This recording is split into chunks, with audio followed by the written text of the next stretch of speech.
Hey everyone, hope you're doing okay. We've started doing some applications on crepe myrtles. We've started taking some calls and having people tell us if they got that black sooty mold that you see on crepe myrtles. That black mold that covers the branches of crepe myrtles, it covers the foliage of crepe myrtles.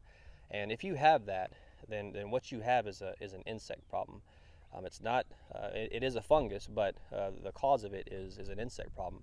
There's a number of different insects that could cause it, but most likely, most commonly, what we see around here is scale. Scale is an insect that it attaches to your crepe myrtle. It sucks sap out of your crepe myrtle, and then from that, it secretes what's called a sticky honeydew, and that's what the mold feeds off of. So if you've got this black mold, then you need to treat for scale, and that's going to help fix that problem. The earlier the better. If you see signs of it now, you need to treat it as soon as you possibly can, because as the scale matures over the course of the year, they get harder and harder to kill. And they are hard to kill to begin with.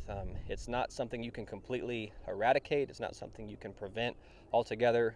You have to treat it as it comes up, and it's you can plan on doing multiple applications to get rid of it. Our program is 3 applications that we do to help control the situation with scale, and so that's what it's going to take.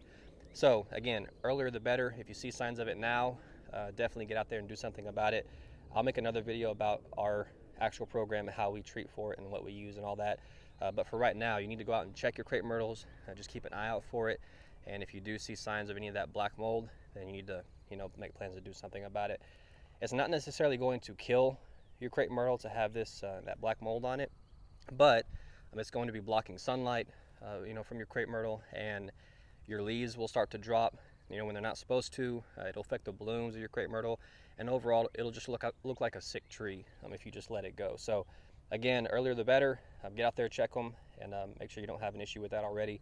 And if you do, make plans to take care of it. If you have any questions or you want us to help you with that, just shoot us a message or give us a call. We'll be glad to help you out. Thanks.